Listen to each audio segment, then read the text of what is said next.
Okay, hi. My name's Jim, Recovery Jim. This will be first video, just a little bit of an introduction just about me, who I am, and why I'm setting up a video channel on YouTube. My name's Jim, and I'm an alcoholic. I'm an addict. Alcohol's always been what I thought was my friend. Turns out it's not. I'd started drinking when I was 14. I had loads of fun with my friends. A lot of people do growing up in Glasgow in, the 90s. It's what we did. Went to the park, went to the shops, and I had stubble when I was 14, so I could go in and get alcohol, Mary down, sometimes vodka, for feeling lavish. But yeah, we had good times. Obviously, we got into trouble, we got into shit with our parents, finding out if we were drunk, if we couldn't stay at a friend's house that was having an empty or whatever. All of these things. But, that was just normal growing up in the 90s. It was the lad culture, wasn't it? Oasis, all that kind of stuff. Everyone was doing it. It's not an excuse, because some people have, I suppose, an allergy or a disease or whatever. But for me, it was a gradual thing. I always enjoyed getting wasted. I didn't understand the people that, wanted to stay in control. For me, alcohol was always about just completely getting ripped, as drunk as I possibly could get. And then I would see friends that were kind of, compos mentis or whatever, and just having a nice buzz on. Nah, that wasn't for me. And it got out of control, because, looking back, speaking to friends now, they always knew that I was the drunkest person in the room. The person that would kind of always still be standing most of the time at the end of the night, but not making much sense at all. And that's the thing for me. Throughout my 20s, jobs here and there. I did photography. I'll probably talk about that in a later video, but this is just really about where I got to where I am at the moment. So did lots of different jobs, but that was mostly just to get me money so that I could go out at the weekend and enjoy myself. I had different groups of friends, so that, if one group of friends wasn't going out, I'd always find someone. To be honest, I was not au fait with sitting in a bar, up at the bar, smoking my fags, ashtrays on the bar. You could do in those days, just chatting to anyone. That would be me. I wouldn't, barfly from an early age. It didn't bother me at all. The old guys just sitting there during the day or whatever wasn't a problem for me. I would pretend maybe I was going to college, get the bus into town, be 12 o'clock, whatever, go and sit in a bar until maybe friends came out of college and then they wanted to get on it. This was just the norm to me. I was 20, it was 20 odds, I was having fun, and that's the way it went.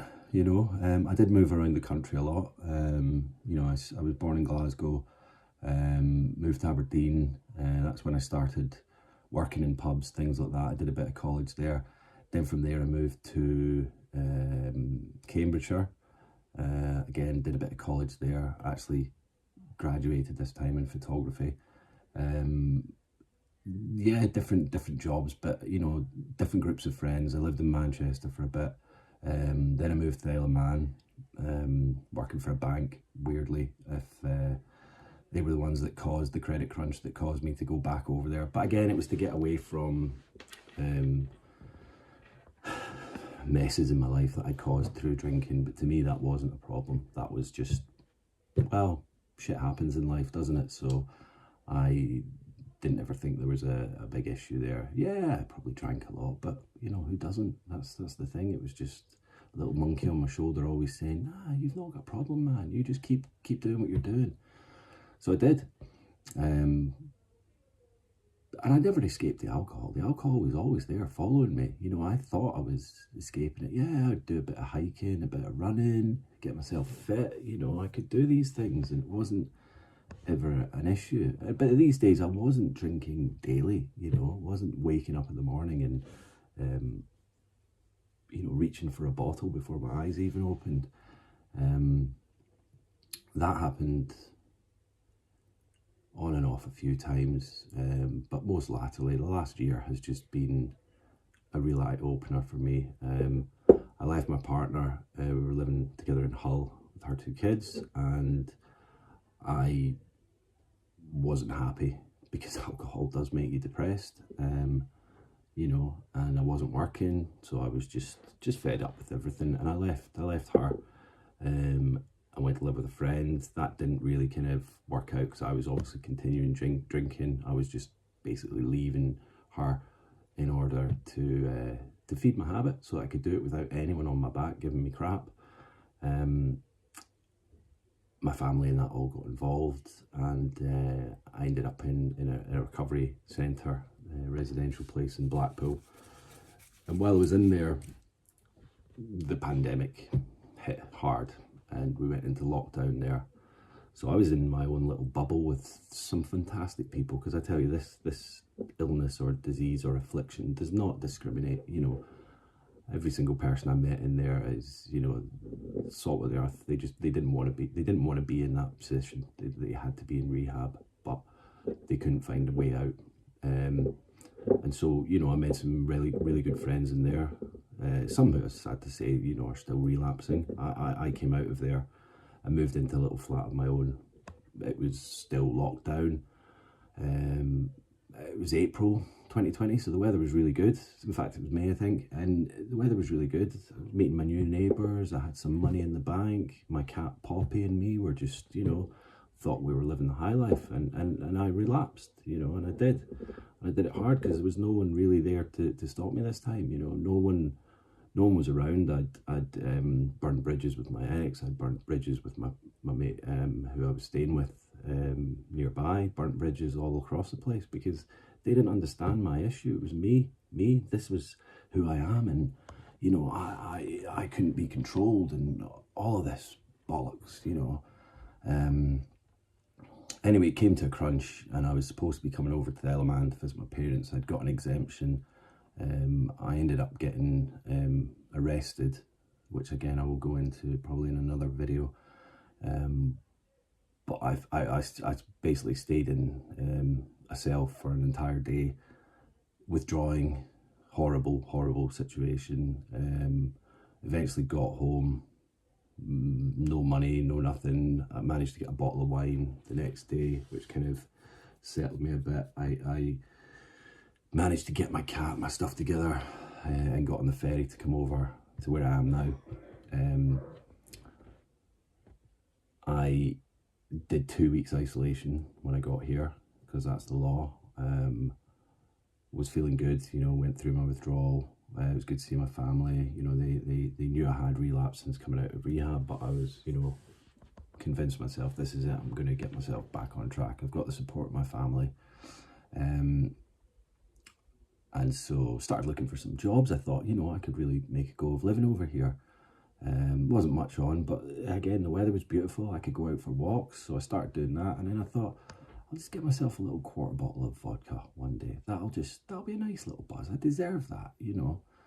So I did that, and you know, anyone out there that knows what alcoholism is, you can't do that. I was kidding myself thinking that I could do that. So that became a half bottle, became a bottle, became me going for walks and then coming home and sleeping the afternoon off, and parents worrying and this, that and the other. And eventually it all came to a crunch again, and I left in my car. You know, I'd been drinking, went up to Point of Ayre, which is the northernmost point in the island.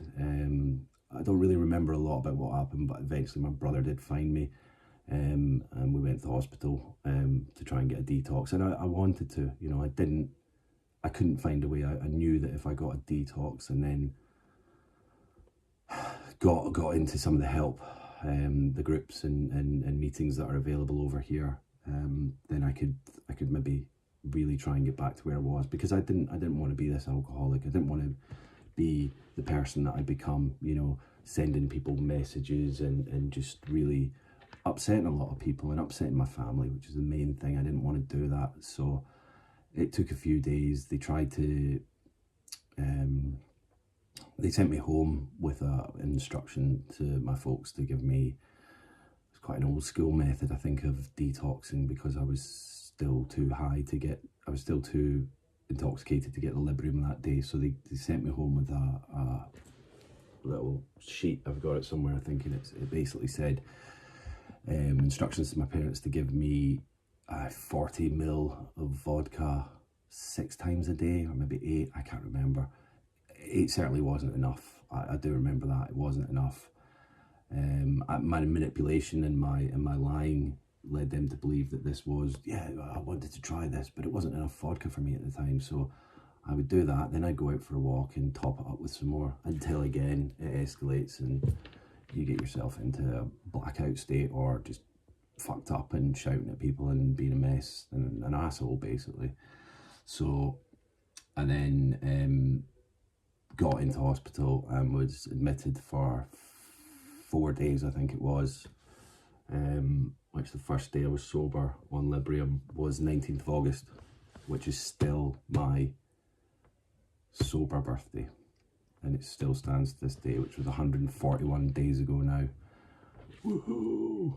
I am so happy that everything that I'm doing at the moment is working. I'm going to meetings. I go to CA, Cocaine Anonymous, on a Monday.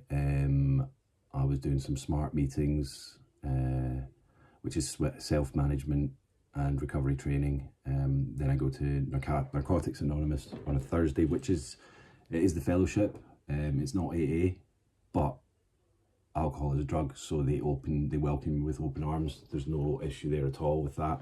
I've met some fantastic people in there. My sponsors in there,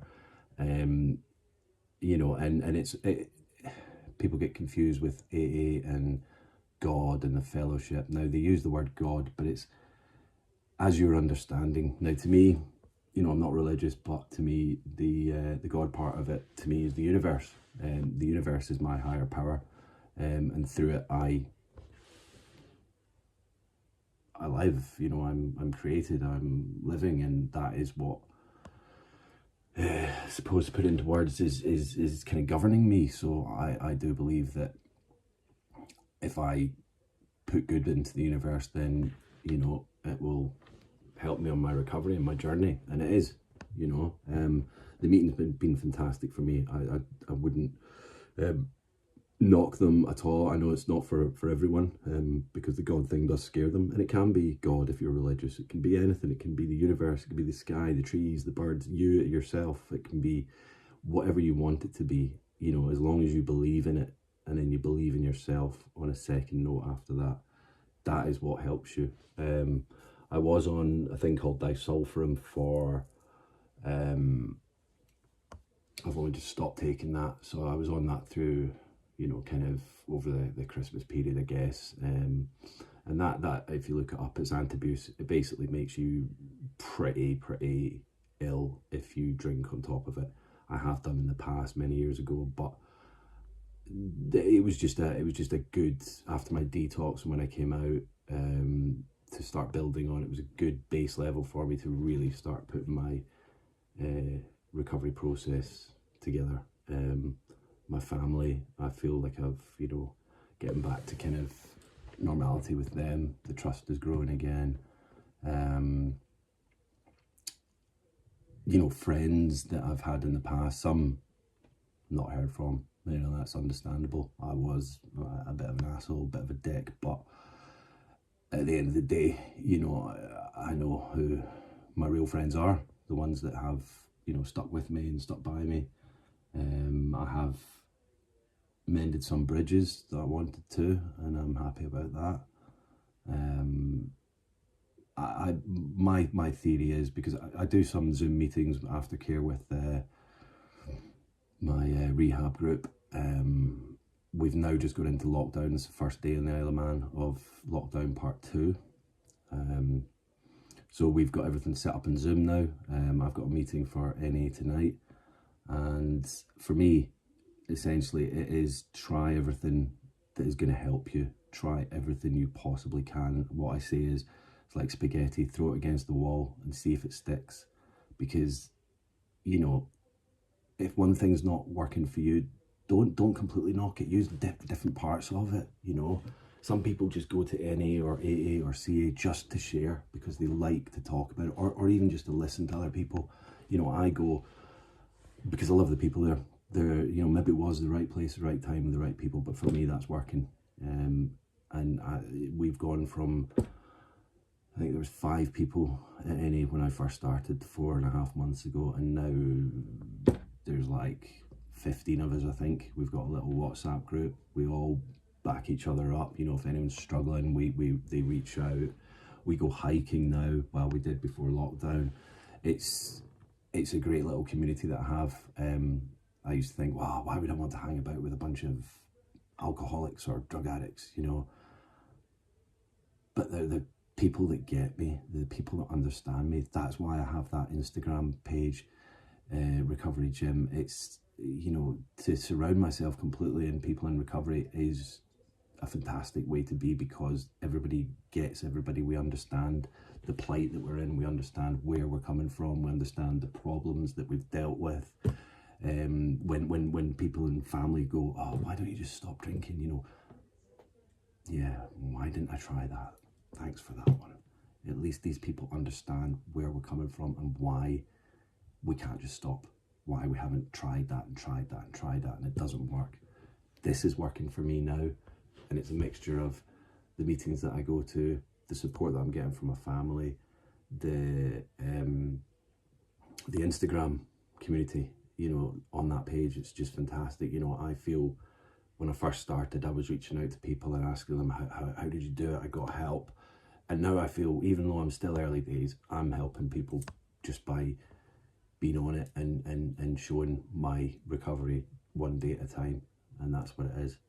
I'm going to stop talking now because I have gone on a bit, but thank you for listening. There will be a lot more of these as I start to build the content, but this is just really a video to kind of introduce myself. I am 40 now. I've been drinking since I was 14, and it's, you know, it's time to stop. I have stopped. I don't ever want to go back to where I was before because it was killing me. It is poison essentially, and there are some people, as we like to call muggles, that can go out and have a few drinks and then go home to the wife or husband, the girlfriend, boyfriend, and that's them. I can't do that. If I have a sip, that's it, end of. It will just take me into the deepest, darkest pits of despair, and I don't want to go back there. Anyway, like my page, share it if you want, and there will be more content added. Thank you.